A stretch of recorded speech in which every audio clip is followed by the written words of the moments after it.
नमस्कार दोस्तों, law accent YouTube channel पे आप सभी का एक बार फिर से स्वागत है। दोस्तों, आज हम एक बार डिस्कस करेंगे कि यूपी जुडिशियल सर्विस का पेपर किस तरीके का आता है। आज हम 2018 का प्रीवियस ईयर पेपर है डिस्कस करेंगे जीके के पॉइंट ऑफ व्यू से। क्योंकि यूपी जुडिशरी में एक तो जीके का पेपर आता है, दैट इज़ जनरल नॉलेज, जो कि 150 क्वेश्चन कैरी करता है, 150 मार्क्स का।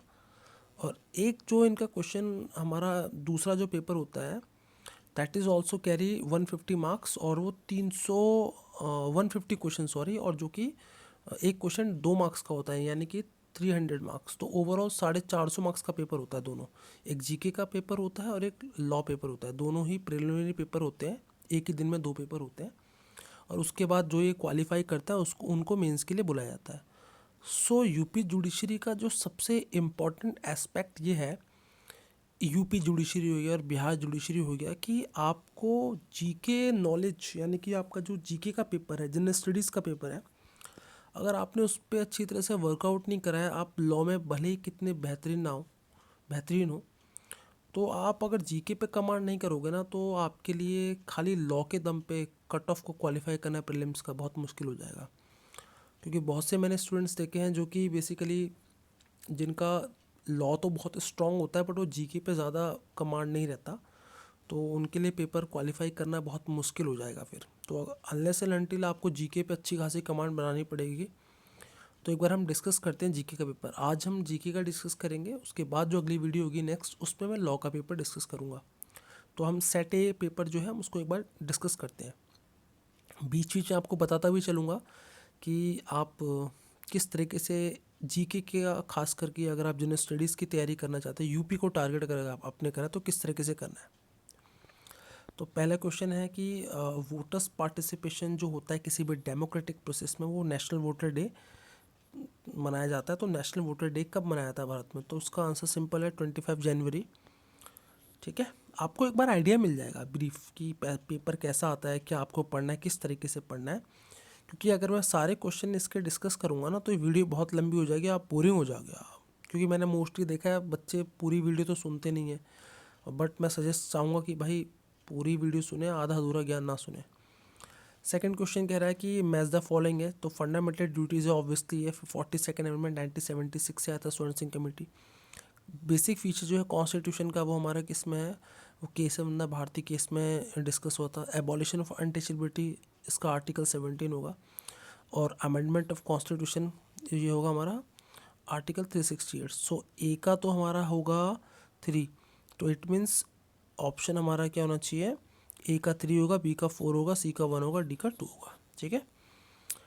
6 क्वेश्चन है, ये एजुकेशन और रीजन के ऊपर है कि president is the part of parliament, obviously क्योंकि पार्लियामेंट में प्रेसिडेंट आता है, लोकसभा होता है, राज्यसभा होता है। रीजन क्या दिया है कि bill pass by 2 house of parliament can not become a law without the assent of the president. सही बात कह रहा है भाई, कोई भी बिल जो है वो तब तक लॉ नहीं बनेगा जब तक कि राष्ट्रपति क्या नहीं करता, अपनी सहमति नहीं दे देता। सो ऑब्वियसली ए जो है, आर भी, ए और आर दोनों करेक्ट है, और आर जो है वो ए का एग्जैक्ट एक सही रीज़न है, तो इसलिए आंसर ए होगा। Which writ is issued by the high court to lower court to stop legal action, ये प्रोहिबिशन है। प्रोहिबिशन तब इशू करता है हाई कोर्ट जब लोअर कोर्ट की अगर जुडिक्शन नहीं है किसी मैटर पे, या किसी पे भी वो प्रोनाउंस नहीं कर सकता जजमेंट, वो मैटर अगर हेयर कर रहा है, या हाई कोर्ट को लगता है कि इस वाले मामले को जो लोअर कोर्ट है वो प्रॉपर तरीके से डील नहीं कर पाएगा, तो उस केस में भी वो क्या कर सकता है, कह सकता है कि आप इसके ऊपर कोई कार्रवाई ना करें, यानी कि इस केस के ऊपर आप आगे ना काम करें। तो उसी को हम बोलते हैं प्रोहिबिशन। तो B is the answer. Next है, the maximum duration of 0 hour in the Lok Sabha is, obviously indefinite period होगा, क्योंकि सबसे पहला लोकसभा में जो होता है वो होता है क्वेश्चन आवर, जो कि 1 घंटे का होता है, और ठीक क्वेश्चन आवर के बाद स्टार्ट हो 0 आवर। 0 आवर का मतलब ही होता है कि जिस दिन जो एजेंडा है लोकसभा का उसके ऊपर बहस हो रही है, तो वो जब तक चलती रहेगी जब तक उसके ऊपर कोई फ्रूटफुल कंक्लूजन ना निकले। तो इसलिए 0 आवर के लिए कोई टाइम फिक्स जो होता है वो इनडेफिनेट पीरियड के लिए होता है।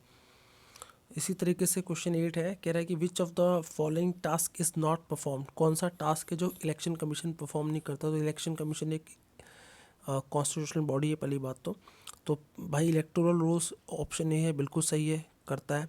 सेटिंग अप पोलिंग बूथ, ये भी काम है इलेक्शन कमीशन का। Implementing the model code of conduct, obviously ये भी supervise the Panchayati Raj election जो है वो स्टेट जो इलेक्शन कमीशन होता है वो करता है, ये इलेक्शन कमीशन का काम नहीं है। So is the answer is the D. इसी तरीके से 4 है कि who advise state government on legal matter, legal matter पे कौन करता है, वो ऑब्वियसली एडवोकेट जनरल करता है, बट अगर पूछता है यूनियन गवर्नमेंट के पॉइंट ऑफ व्यू से पूछता है तो attorney general of India, AGI जिसको हम कहते हैं। SR बोम्मई केस जो है 9 जजों की बेंच ने फैसला लिया था किस आर्टिकल को, वो बेसिकली आर्टिकल जो 356 है जिसमें कि प्रेसिडेंट की पावर बताई गई है, प्रेसिडेंट की अपनी पावर है, ठीक है ना, जो कि वो जिसको हम कहते हैं राष्ट्रपति शासन, तो उसके ऊपर डिस्कस करता है article 356। Who is the guardian of the public fund, obviously guardian कौन है पब्लिक फंड का, कैग है, controller and auditor general, but India में बेसिकली कैग ऑडिट का ही मेन काम है, कंट्रोलर भले ही मेंशन करा हुआ है क्योंकि कंट्रोलर बेसिकली क्या होता है जो कि फंड पे भी कंट्रोल रखता है, बट इंडिया में कैग के पास ऐसा कोई रूल नहीं है, वो बस ऑडिट कर सकता है। 5वां क्वेश्चन है courts in India can interfere in electoral matter only on the basis of election petition, बिल्कुल बी होगा आंसर। आर्टिकल 370 जो कि स्क्रैप हो चुका है, रिपील हो चुका है, not scrap it's a repealed, तो ये ट्रांजिशनल प्रोविजन है, बिल्कुल सही बात है, 31 अक्टूबर 2019 को कर दिया है भारत सरकार ने।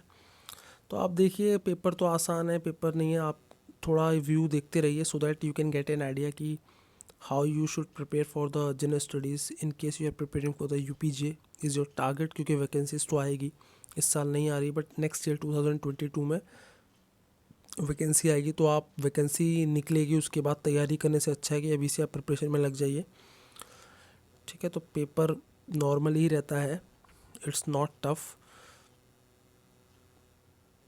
बाकी मैं आपको बताऊंगा कि कैसे पढ़ना है, क्या पढ़ना है, किस बुक को आपको प्रेफर करना है अगर आपने यूपी को टारगेट करा हुआ है, क्योंकि मैंने यूपी का PCS का दिया हुआ है मेंस, मेरा लॉ ऑप्शनल था, सो आई कैन मतलब मुझे थोड़ा आइडिया तो है इसका कि इसको किस तरीके से इसका प्रीलिम्स को क्वालिफाई करा जा सकता है, और लॉ ऑप्शनल था सो दैट लॉ का भी मैं जो मेरे कुछ सब्जेक्ट्स हैं जो मुझे बड़े इंटरेस्टिंग लगते हैं मैं उसके ऊपर भी वीडियो बनाता रहता हूँ और बनाता रहूँगा। होपफुली मैं कोशिश करूँगा CRPC IPC हो गया अपना, एविडेंस हो गया, कॉन्स्टिट्यूशन हो गया, इनको मैं पूरा कंप्लीटली जो बेयर एक्ट है ना, इम्पॉर्टेंट चीज़ जो एग्जामिनेशन पॉइंट ऑफ व्यू से, पूरा नहीं मतलब ऑब्वियसली एग्ज़ाम क्रैक कर रहे हैं, बाबा तो बनना नहीं हम लोगों को, तो जो जो इम्पोर्टेंट चीज़ें हम उसको एटलीस्ट डाउट्स को मैं क्लियर कर सकूँ। तो ये आप देख सकते हैं इस तरीके से ओवरव्यू है कि किस तरीके से कैसा पेपर आया था। करंट अफेयर भी बहुत पूछता है, जैसे कि इन्होंने पूछा 44 क्वेश्चन, जो दीनदयाल हैंडीक्राफ्ट संकुल जो फैसिलिटेशन सेंटर था ये सबसे पहला कहाँ लोकेटेड है, यानी कहाँ इनोग्रेट हुआ है, तो आंसर इज़ द वाराणसी। तो ये करंट अफेयर बेस्ड है, 25 से 30 क्वेश्चन आप मान के चलना करंट अफेयर के रहते हैं, बल्कि ज़्यादा ही रहते हैं, ऑलमोस्ट 35 क्वेश्चन करंट अफेयर के रहेंगे आपके। इकोनॉमिक्स के भी रहेंगे, स्टैटिक रहेगा, और इकोनॉमिक के मोस्टली क्वेश्चन जो होंगे वो आपके करंट अफेयर बेस्ड ही होंगे वो भी, जैसे कि 43rd है ये भी करंट अफेयर बेस्ड है, बट हम इसको इकोनॉमी का पार्ट गिन सकते हैं कि 14th फाइनेंस कमीशन ने क्या रिकमेंडेशन करी थी कि जो टैक्स जो होता है उसमें पूरा सेंट्रल टैक्स में उसमें स्टेट का कितना हिस्सा होना चाहिए, तो 42% रिकमेंड करा था फाइनेंस कमीशन ने। तो इस तरीके से आप देख सकते हो। लक्ष्मीकांत पॉलिटी के लिए तो लक्ष्मी ऑब्वियसली लॉ की स्टूडेंट हो यार, तो कॉन्स्टिट्यूशन या पॉलिटी तो स्ट्रांग होगा, उसके लिए ज़्यादा वर्क नहीं करना। साइंस पे आपको अच्छा खासा करना साइंस के ही 25 से 30 सवाल पूछता है, ये 30 सवाल मान के चलो आप, ठीक है। तो स्टैटिक ही साइंस होता है, बाकी ज़्यादा टेक्निकल नहीं होता। करंट अफेयर आपका डिसाइड करेगा, हिस्ट्री आपका डिसाइड करेगा, जो 3-4 मेजर डोमेन है साइंस, अगर आप ये चीज़ें हैं, ठीक है ना। ज्योग्राफी के इतने क्वेश्चंस नहीं पूछता बेसिकली, PCS में तो पूछता है, बट जे में आई डोंट थिंक सो इतना पूछता होगा। ये देखिए हिस्ट्री के पूछे हैं, जैसे इसने जैसे कि हम कंसिडर करते हैं 56 कह रहा है where has the tallest rock cut image of Narasimha been found, Dudhai. ये एक्चुअल में करंट अफेयर बेस्ड क्वेश्चन है, आर्कियोलॉजिकल साइट जब खुदाई हो रही होगी तो निकला था उस टाइम का। ये पूछता है कि सहस्त्र सही संहिता किसको कहते हैं, ये ऑब्वियसली महाभारत को कहते हैं। ऐसे अब जैसे कि पूछ रहा है 58, ये भी आपका क्या है, ये एंशियंट इंडिया का सवाल है कि सर्जिकल इंस्ट्रूमेंट को मतलब इसके ऊपर में जो भी डिस्क्रिप्शन है किस में जिक्र होता है, तो इसकी सुश्रुता संहिता जो बुक है उसमें होता है। चारक संहिता में आपको बेसिकली मिलेगा एनाटॉमी और ठीक है ना, बट सुश्रुता संहिता में आपको पूरी सर्जरी के पॉइंट ऑफ व्यू से फेमस बुक है ये हमारी। 64 योगिनी के ऊपर सवाल पूछा है कितने योगिनीज प्रिजर्व करे गए हैं, तो these are 81 in numbers. UPSC में ही पूछा गया था इसके ऊपर 64 योगिनी के ऊपर। तो आपको आइडिया मिल जाएगा कि यार किस तरीके से पढ़ना है क्या है नहीं है, ठीक है। तो ज़्यादा स्टैटिक पार्ट है, ज़्यादा कुछ है नहीं। कुछ कुछ क्वेश्चन सरप्राइजिंगली पूछता है हिस्ट्री के, तो ऐसे सरप्राइजिंग क्वेश्चंस के लिए कोई बुक नहीं है, क्योंकि देखो कोई भी एक ऐसी किताब नहीं जिससे सारा कुछ पूछो और सब कुछ सही हो। तो ये 2-4 सवाल ऐसे हमेशा रहते ही हैं कि जो कि मतलब रहता है जिनका कि क्या है। और हाँ, नेगेटिव मार्किंग रहती है, तो आपको ये भी ध्यान कंसिडर करना है, नेगेटिव मार्किंग भी रहती है। सो आपको you must be very accurate, otherwise you will negative marking रहेगी तो you won't able to clear the cut off. तो ये एक रहता है इशू। तो जैसे 73 है कि पेशवा कौन था जब थर्ड बैटल ऑफ पानीपत हुआ, तो थर्ड बैटल ऑफ पानीपत हुआ था अफगानों और मराठाओं के बीच में 1761 में।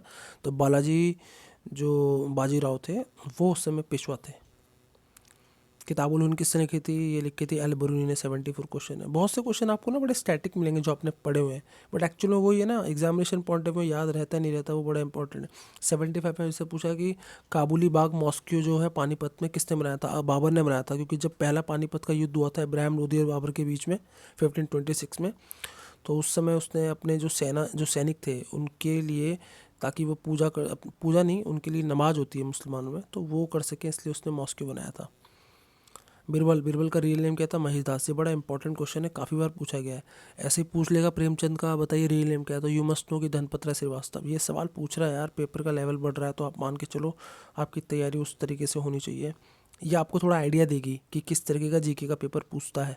एक वीडियो बनाऊंगा जिसमें मैं आपको बताऊंगा कि जीके के लिए स्पेसिफिक अगर आपको यूपी पीसीएस में किस तरीके से क्रैक करना है, तो मैं उसका भी बताऊंगा आपको। हाँ, 90 क्वेश्चन है कि largest organ of human body. देखो काफ़ी लोग इसका आंसर लीवर बताएंगे, बट भाई इसका आंसर स्किन होगा। Liver is a gland, it's not a, तो मतलब लीवर जो है ग्लैंड है। लार्जेस्ट ग्लैंड पूछा होता तो लीवर होता है इसका अंदर, जो कि एंडोक्राइन ग्लैंड है, ठीक है ना। सो यहाँ पे स्किन होगा इसका आंसर। तो ये थोड़ा डिस्प्यूटेड है, काफ़ी लोग इसमें कन्फ्यूज़ होते हैं, तो कन्फ्यूज़ मत होना। इसी तरीके से साइंस के भी इजी ही आते हैं, बेसिक साइंस आती है। कुछ सवाल बड़े स्टैटिक के पूछ लेगा, जैसे टीवी किसने डिस्कवर करा बताओ। तो कुछ ना साइंस के स्टैटिक भी पूछता है ये, तो आपको ये भी लर्न कर लेना है। बीमारियों से बहुत पूछता है, जैसे कि कह रहा है 107 which of the following is not cause by bacteria. तो देखो डिप्थीरिया, टेटेनस जो होता है, टाइफाइड होता है, typhoid cause by Salmonella typhi, ठीक है ना। Tetanus cause by Clostridium tetani and diphtheria cause by diphtheriae. So malaria is cause by Plasmodium, hence A is the answer. क्योंकि बैक्टीरिया पूछा कि बैक्टीरिया से जो बीमारी नहीं होती है, तो बाकी 3 जो है वो हमारी बैक्टीरिया से होती है, मलेरिया जो होती है प्लास्मोडियम से होती है। अब ऐसे पूछ रहा है कि किस पॉट में खाना बहुत तेज़ी से कुक होगा। 103 अगर क्वेश्चन देखें तो सिल्वर, क्योंकि silver is a good conductor of heat and electricity. तो ये है पेपर का, ठीक है। वही है, आपको स्टैटिक पे जीके पे भी थोड़ा पकड़ कर बनानी पड़ेगी। काफ़ी लोग कहते हैं अरिहंत की बुक पढ़ लो एंड सो। मैं आपको एक ना रामायण बताऊंगा इसके लिए कि आपको क्या पढ़ना है, कैसे पढ़ना है। आई विल सजेस्ट कि आप घटना चक्र पढ़ें, वो ज़्यादा बेटर रहेगा अगर आप इसके लिए फोकस कर रहे हो। जुड़ी वो ऑल इन बुक है, ऑल दो थोड़ा ज़्यादा हेवी हो जाएगा, बट आप बहुत ज़्यादा कॉन्फिडेंस में आ जाओगे उस किताब को पढ़ लोगे तो, क्योंकि उसमें एमसीक्यूज़ दिए होते हैं। आप वो लगा लीजिए ज्योग्राफी के लिए, हिस्ट्री के लिए, अपना साइंस के लिए, और जितने भी हैं इन सब के लिए लगा लीजिए, वो ज़्यादा बेटर है। क्योंकि उसका लेवल यूपी का ना जीके का लेवल रहता है, तो उस पर अरिहंत मुझे नहीं लगता काम करेगी, ये मेरा पर्सनल मानना है। ऑल दो और एग्ज़ाम के लिए कर सकता है, बट यूपी में बड़ा डिसाइडिंग फैक्टर है आपका। इवन मेंस में भी अगर जीके का जो पेपर है जो कि सब्जेक्टिव होता है, वो भी डिसाइड कर देता है। कई बार लोग कट ऑफ पार नहीं कर पाते, कई ऐसे बच्चे होते हैं जिनका लॉ एवरेज जाता है बट जीके ज़बरदस्त चला जाता है, तो बड़े अच्छे नंबर से उनका क्लियर हो जाता है जुडिशरी। तो मैं आपको तो यही सजेस्ट करूँगा कि मैं आपको एक प्रॉपर वीडियो ही बनाऊँगा उसी के ऊपर कि क्या पढ़ना है और कैसे पढ़ना है। ठीक है, तो एथलीट फूट है तो ऑब्वियसली ये फंगी की वजह से होता है, तो ना इस तरीके के सवाल पूछेगा वो। टू लाइट चिल्ड्रन है, ये क्या होता है बेसिकली? ये टू लाइट चिल्ड्रन जो है ये किताब लिखी गई थी जो कि उन लोगों के ऊपर बता रहा था जो कि डाउन सिंड्रोम से, जिसमें एक एक्स्ट्रा एक्स क्रोमोसोम ऐड हो जाता है, जेनेटिक डिसऑर्डर है ये। ठीक है, तो उसके ऊपर ये थी किताब, जिन्होंने ऐसे लोगों के ऊपर किताब लिखी थी जो लोग अफेक्ट थे इस बीमारी से। तो ये एक करंट अफेयर का पूछा हुआ है इसने सवाल।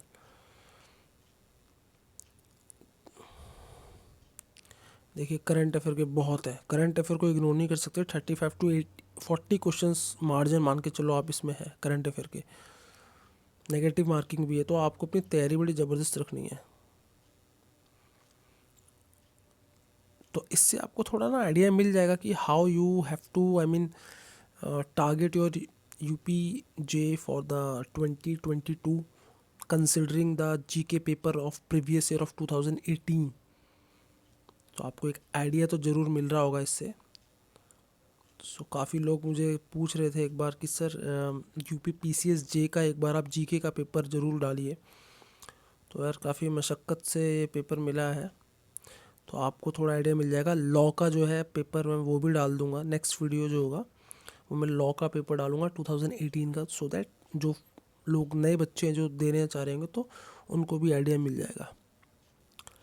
तो देख रहे हैं आप, बड़ा परसेंटेज सवाल भी पूछ लेता है काफ़ी बार कि जैसे 148 है कि on what percentage of total agriculture land food crops are grown in India, 60%। तो ये कई बार ना ऐसे सवाल ही पूछ लेता है। यूपी अनएक्सपेक्टेड परसेंटेज के सवाल, फैक्चुअल सवाल, स्टैटिक सवाल, करंट सवाल, ये कुछ भी पूछ लेता है। अब जैसे 143 है, कह रहा how many islands there in Lakshadweep, 36 है। फैक्चुअल है, अगर आपको पता है 36 तो आप लिख सकते हो, नहीं पता तो आप इसमें कुछ ट्रायल एंड एरर मेथड भी अप्लाई नहीं कर सकते। क्यों? क्योंकि फैक्चुअल है भाई, पता है नंबर तो आप लिख दोगे, अदरवाइज नहीं हो पाएगा। अब जैसे बताओ लेंथ पूछ ली है इसने 144 में, gas authority of India limited has built a network natural gas trunk pipeline covering length, बताओ। ये ऐसे ऐसे सवाल पूछ लेता है, तो इसलिए आप अपनी तैयारी जो है उसके अकॉर्डिंग। अब जैसे परसेंटेज सवाल पूछ रहा है, कह रहा है कि अकॉर्डिंग टू ये करंट अफेयर का सवाल है, India state of forest report, जिसको ISFR रिपोर्ट बोलते हैं, 2017 में रिलीज़ हुई थी, जिसने कि इंडिया में फॉरेस्ट कवर बताया है। तो वो कितना परसेंटेज बताया है, कितना इंक्रीज़ हुआ है, सॉरी हैज़ इंक्रीज बाई, तो जो भी हुआ होगा प्रीवियसली करंट अफेयर बेस्ड है 0.94% है। तो आप समझ रहे हो, करंट अफेयर आपको बहुत बारीकी से पढ़ना है, आपको स्टैटिस्टिक्स वाले जो सवाल आएंगे उन पे भी ध्यान देना है। तो this is all about UP PCS 2018 GS paper. आपको आइडिया मिल गया होगा आई होप, ठीक है ना। और ये पेपर को मैं आपके टेलीग्राम चैनल पे भी डाल दूंगा। एक्चुअल में क्या है ये ना, बेसिकली जो लॉ का पेपर है वो भी इसके साथ कंबाइन है, तो लॉ का मट मुझे अलग बनाना पड़ेगा वरना ये वीडियो बहुत ज़्यादा हो जाएगी। तो मैं लॉ का और जीके का दोनों ही कंबाइन क्या करूँगा, टेलीग्राम चैनल पर डाल दूँगा, आप वहाँ से डाउनलोड कर लेना। और जो नए लोग हैं जो सुन रहे हैं इस वीडियो को, आप टेलीग्राम चैनल के द्वारा भी हमसे जुड़ सकते हैं। तो आज के लिए इतना ही बस, थैंक यू दोस्तों।